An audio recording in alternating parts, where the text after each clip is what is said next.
Good afternoon, everyone. My name is Tommy Duncan. And I'm Jimmy Stewart. And this is Black Men Speak. Welcome, everyone. We are going to kind of delve into a topic and evolve on a shoot that we did not too long ago on what Talib Starks on Prager University identified as the 5 biggest problems with the black community in America. And kind of reviewing through those things, we're going to kind of focus on the things that we feel are important. But those top 5 things were victimology, or blaming everyone else on your problem, black on black crime. That's pretty obvious. Too many baby mamas, too many black women taking care of and having children on their own without a husband and or a father. Of course, the lack of diversity of thought. Generally speaking, most folks lean to the left, and there is very little acceptance of other thought. And then obviously allegiance to ultra progressive policies. So we did a shoot not too long ago, and we wanted to kind of put our intellectual capital together and kind of talk about the things that we feel are the biggest issues that we have to deal with. And we're going to break this up into a few areas. One, we're going to have a challenge to the black men in terms of what we feel are their challenges. And that's where we're starting. Of course, we're going to cover black men, we're going to cover black women, and then we're going to do our top 5 list for the black community. So it looks like we're going to be doing a countdown here for at least for the next 2 months. Absolutely. So what we'll do is we'll start with the men and talk a little bit about what we think are the biggest challenges that they're facing, and then we'll probably also commit a show to what we think are the solutions as well. Sure. But let's go ahead and get started, okay. And we'll kind of do our countdown and focus on them one at a time. One at a time. Absolutely. So big issue, incarceration of black men in America. There are to date probably somewhere between 2.2 to 2.3 million people incarcerated in America, probably if not the highest globally. I think definitely the highest globally. Highest globally, but we have somewhere between 2.2 to 2.3 million people incarcerated, and among those men who are incarcerated, I think we discussed before, 40% of those would happen to be black men. This is a huge issue. Now, when you put it in proper perspective on a global stage, when you look at countries like Russia, China, North Korea, a few African countries that have really bad incarceration programs, don't have due justice, and for us to lead the world in incarceration is amazing compared to some of these other countries that we acknowledge and have really bad human rights record. So, you know, we look at it in that perspective. I mean, it's not just a large prison population, but like you said, it's a large black prison population on top of that. And relative, I mean, we're not talking about North Korea, we're not talking about Russia, Correct. We're talking about the United States, considered the most modern nation in the entire world. That's correct. So when you look at the implications of that many men, and that many black men in particular, relative to our overall population, what do you see as the biggest challenge? The biggest challenge is just staying out of the system. And we have this mindset with a lot of young men that prison is sort of the rite of passage. We don't necessarily have programs anymore to take young boys from growing up adolescence to manhood. Kind of like a rites of passage. Correct. And there's no father figures around. There are no organizations that are helping with this. So the gangs become the new father figures, and the prison system becomes that whole rite of passage to manhood. Now, you're really not a serious gangster until you've been to prison, or that you have some teardrops, which I'm told that means that you. An open teardrop means you shot someone, a closed-in, colored-in teardrop means you killed someone. And these are the things our young boys are now turning to validate themselves as going from boyhood to manhood. And that's sad. Yeah, yeah. And so there was a time, that we embraced our African history, our Native African history, where we had a rites of passage in terms of taking responsibility for your family, for your community, and becoming a man and taking responsibility for your actions. but how we somehow swung to a point where, as young men, we have an inordinate number of men who feel that you have to take a life to be a man, that you have to produce a life, and unfortunately sometimes not taking responsibility for that child that you create in order to be a man. I don't understand how we got there. Yeah, taking a life and producing a life are all signs of manhood today, and it's not even creating a life and being responsible for it, it's just creating it. Mm-hmm. So when you look at the number, and certainly we'll cover this in more detail in one of the future shows, the whole baby mama thing, but there are just far too many kids being raised without male fathers, without any leadership in the home, and unfortunately our community has allowed this and made it acceptable. And somehow there just aren't enough reasonable people to counter that whole mindset, change the whole wave of ignorance that we're drowning in right now. So we have to find a way, one, to keep our young boys out of the system. There's nothing to be proud of about going to jail. There shouldn't be any sense of pride in being fingerprinted or picture tape, because once you're in the system, it becomes so much easier for you to go back into the system. If you stay out of the system, then you have a better chance of staying out of the system.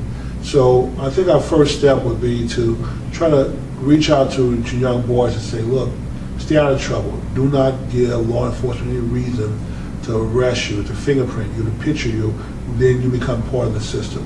Because at that point, once you're in the system and you're known, every time they do a background check, they see that you've been maybe arrested but no convictions. For law enforcement officers, all this means to them is that they just hadn't found enough evidence or caught you committing a crime, but they know that you're a bad person. And you may not necessarily be a bad person.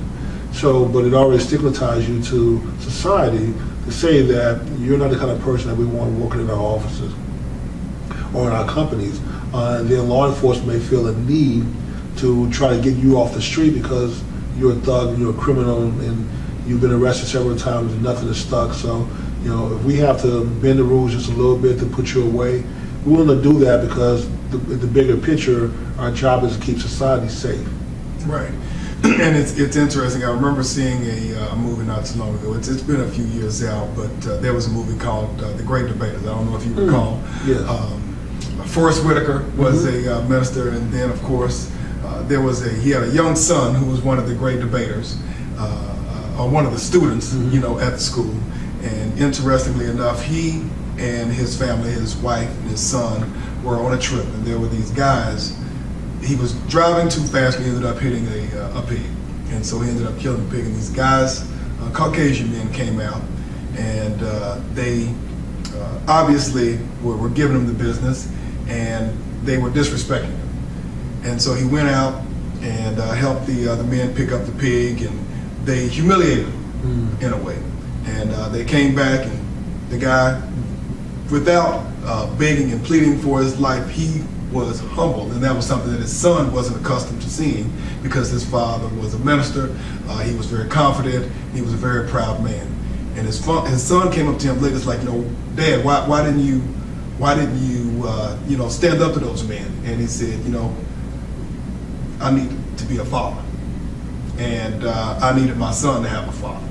And so it takes a great deal of discipline and humility to forego what you would naturally do as a man and sometimes swallow your pride because you want to make sure that you are there for your wife and for your son. And I think, unfortunately, we have reached a point where a lot of men have kind of flipped the script on that, and that pride has taken over where the responsibility should be there. Well, just not just pride, but pride has a way of causing you not to think. And sometimes in situations like that, you need to think your way to a solution, to the finish line, and not necessarily become emotional. When you become emotional, you're not thinking, and you may not necessarily, you may get some short-term satisfaction by having an emotional outburst, but long-term you may make matters worse. So in this case,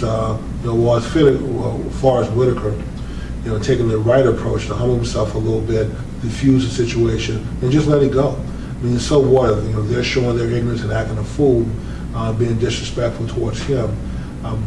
Why make it worse and get into a fight and run the risk of, him being injured or killed?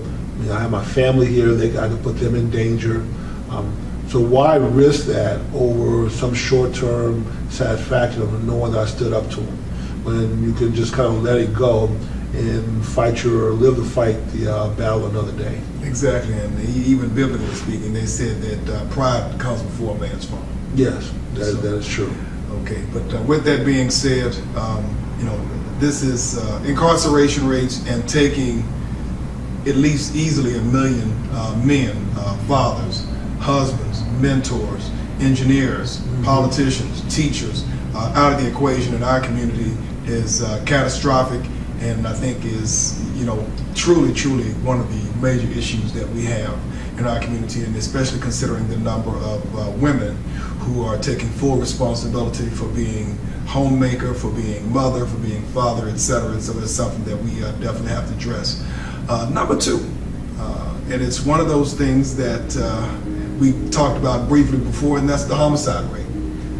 If black men being killed, not probably more so by their own. I think than anybody else. 90-95% of black homicides are committed by a black person. So you have a really high, if you're going to be killed, murdered, then there's a really good chance that you've been killed by one that's close to you that you know, and another black person. And that's something that we need to stop. I think a few episodes ago you were telling me about the effort in Chicago to maybe just have one weekend where we go without shooting someone or killing someone. Right. And no homicide. That didn't go over too well. That somehow they didn't make it to Monday, which is sad. That we can't go just one weekend in one city without killing someone. Surely you can stay in and play videos one weekend. Watch some watch one of those some of those sitcoms. What they call it, veg, and sit in front of the TV and watch TV all weekend. You necessarily have to go out with a gun, because generally if you put the gun on your person and you carry it out of the house, then you may end up using the gun. If you simply leave it in the drawer, just don't put it on your body, don't have it on your person, don't leave the house with it, then you don't have to worry about shooting anyone. The person said, well, I carry it for protection, and so I won't get shot. But just having a gun doesn't mean you're not going to get shot. It just means that if you're returning fire and you're not a good shot, then you may inadvertently shoot some innocent person. And I'm always amazed at how bad these thugs, gangsters are with shooting. Evidently, they don't go to shooting ranges and practice so they can become very good at target shooting. They're just firing off rounds. There's always the innocent people that end up getting hit, and the thugs walk away free, vowing revenge next week. Right. I mean, and we look at some of our major cities. When you look at Chicago, you look at Baltimore, you look at LA, probably some of the most diverse cities in the entire country, with obviously very large black and brown communities. And obviously and clearly, that's where the highest homicide rates are. You look at gang activity, you look at, even sadly enough in some of our schools, where again, you have someone who is building their rep in order to take somebody out, in order to be accepted, in order to be protected. And, it's devastating to our communities. And so, it is. And so I guess the question would be, what is the logic behind? There was a point in time, Jimmy, in our history, whether we're talking about during the antebellum, South, whether we're talking about during slavery, whether we're talking about during Jim Crow, there was a period in which we protected each other. Sure. Where did we turn the corner, and all of a sudden we're taking each other out? Well, I would think that the 60s was a turning point. We've talked about this in the past, that integration has not been everything that we thought it was going to be.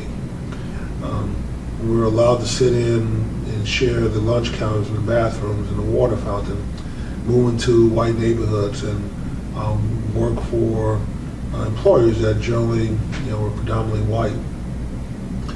I think some escaped the inner cities in the black community and some were stuck.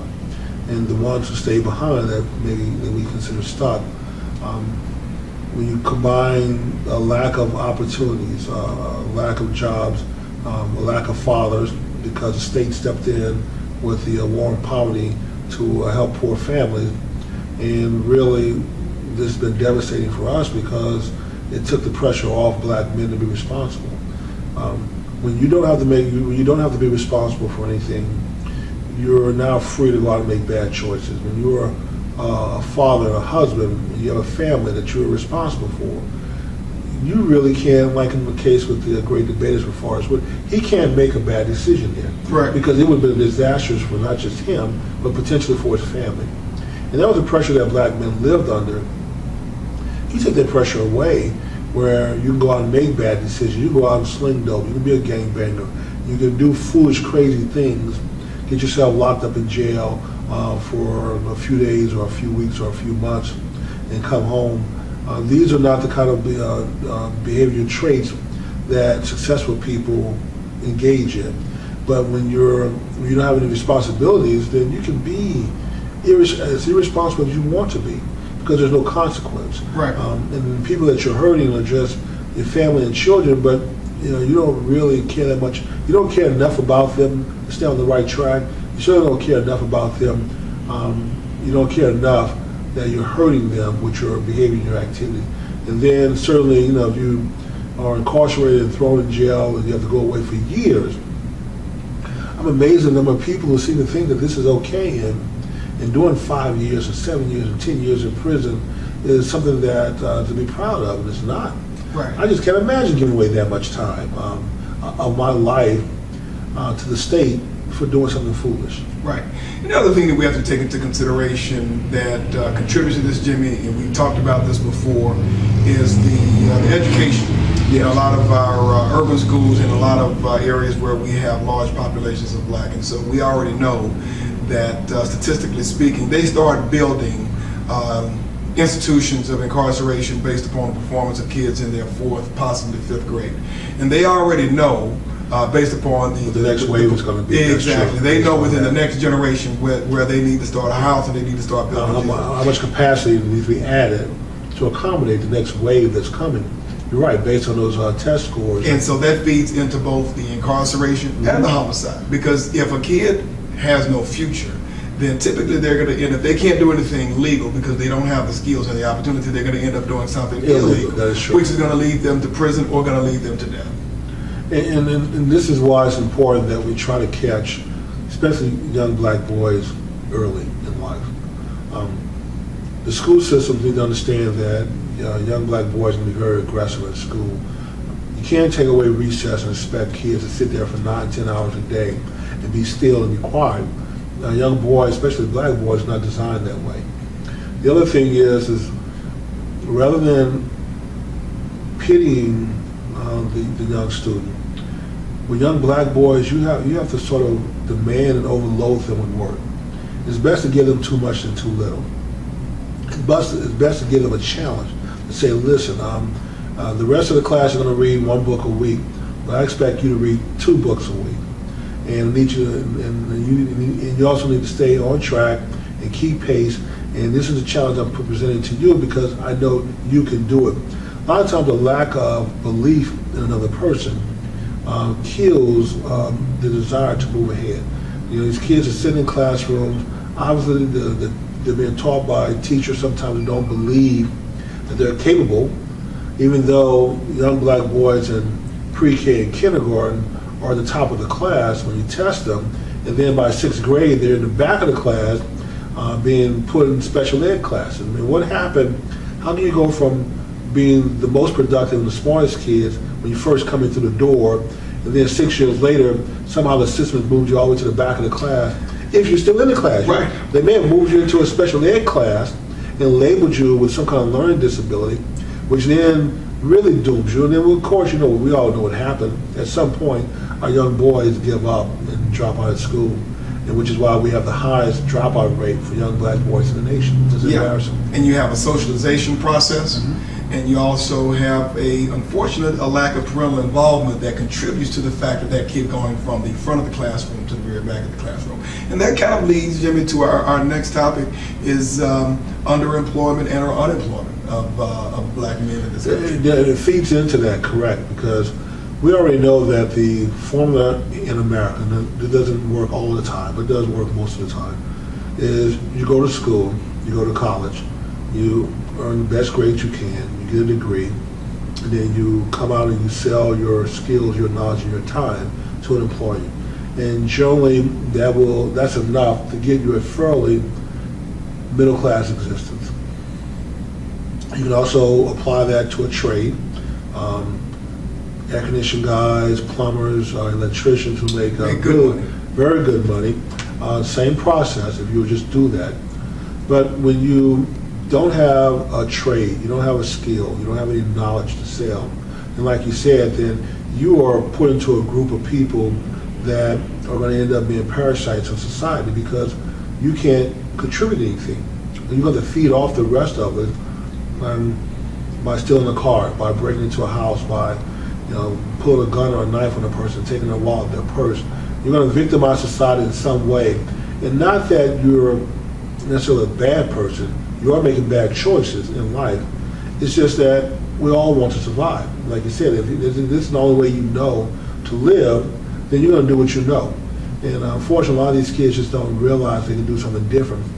And then the older you get, then the more difficult it is to reverse it. But I'm going to say this. I'm going to look into the camera also. I'm going to say this. I don't care where you are in life and how old you are, how many bad choices you made. You can always overturn that, overcome that. But the longer you wait to try to make changes, the more difficult it becomes. Not impossible. If you're willing to work hard to overcome your situation, you can do it. But it's going to require a lot of work. Absolutely. It takes a long time to change habits. Yes. God forbid you talk about 3 to 4 decades of habits. It's a lot easier to change habits when you are 15 or 20, 25-year-old than when you are 40 and 50-year-old. If you've spent almost the entirety of your life since you were a late teenager in your early 20s incarcerated, well then there is a psychology that has been built into you that makes it very difficult to be able to reintegrate into society. Now, I have a cousin who's spent most of his adult life in prison. Came out of prison, and because he was having a hard time adjusting to freedom, I mean, just did something dumb. I mean, went robbed a convenience store, only asked for $20, I think.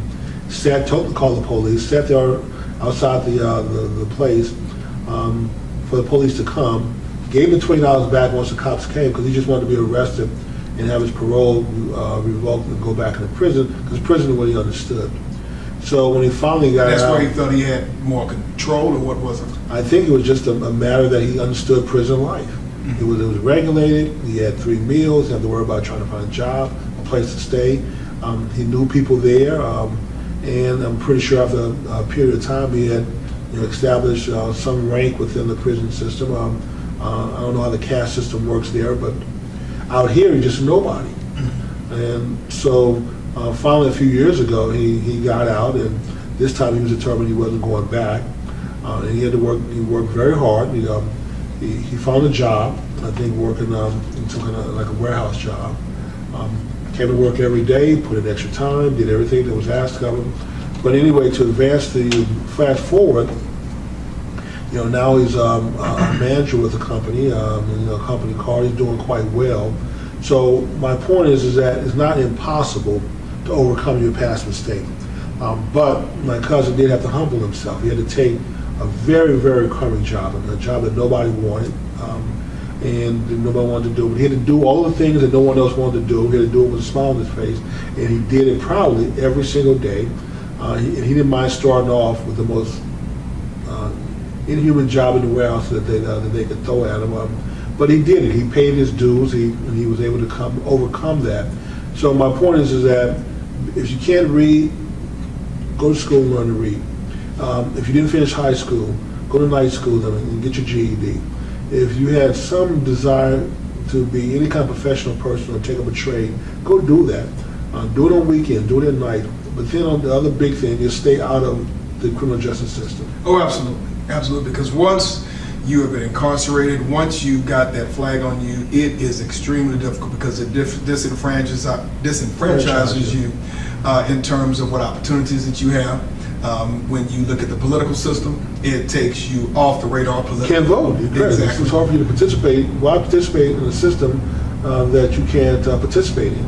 So getting involved in campaigns and elections and keeping up with the issues when you can't vote becomes meaningless. But I would still say do your absolute best to fit into society and become a functioning member of society, even with the restrictions against you.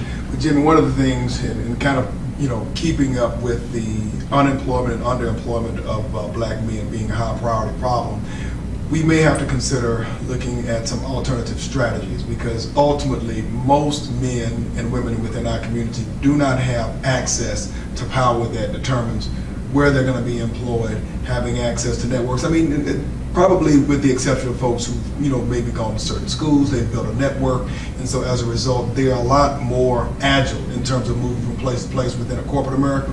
But we have to consider some other options, whether that's entrepreneurship, some of the things that you had discussed, being a independent contractor and a trader where you can make very good money. Correct. And especially if you have been incarcerated. But generally speaking, if you have the degree, if you have the credentials, you're still going to be paid at a certain level below most of your counterparts in the white community. That's true. And so that is the other challenge that you're having to deal with, unemployment and or underemployment, even though you have the same credentials, whether it comes from a Harvard University or it comes from a Sam Houston State University. Why don't we do this, Tom, because we're running out of time, and we want to make sure we have enough time to talk about the issue in detail. Okay. So let's wrap up incarceration, and then in the next segment, let's move on to employment. So in the little time we have remaining, let's talk about a few things that you can do to overcome the situation. So right. We know that the best thing to do is just stay out of the system. Right. It's just don't get arrested, don't give law enforcement a reason to the have it on the radar. The question is when you're targeted, because that is one of the issues. I mean, I have a friend of mine who has a friend doing very well. His son was going to college, and he was in his father's car, and he was maybe profiled, but he got stopped, and he happened to be in a car, and there was some contraband there, and he says it wasn't his, and even me when I was in college, I was stopped when I was driving a car just because it happened to be a white car, and just because I happened to have a certain hairstyle, and it wasn't just one cop car that stopped me, Jimmy. After that one cop car stopped me, there were 4 more that came right behind it with the flashing lights. And so, ultimately, at the end of the day, I hadn't done anything, but you multiply this times hundreds of thousands of young men around the country who go through the same thing, whether they did something wrong or whether something's planted on them, they're being targeted. So let's look at it this way, Tom. Now, this is advice I give my son because he likes to dress a certain way. You're not helping yourself if you dress, behave, walk, talk like the guys who are committing crimes. All you're doing is inviting additional scrutiny on yourself, and that's something that you don't want when you're a young black man trying to commit. Even though you're not doing anything wrong, the cops don't know you from Adam. But they do know that people that they throw up and lock in the city jail and the county jail and state jails look a certain way. They walk a certain way. They have a certain hairstyle. They wear certain clothes. They have certain movements that they do. And so when you're mimicking the thug look and the thug behavior and the thug style because you think it looks cool, then you're really opening your door for some additional scrutiny that you may not want from law enforcement. If you take a look at the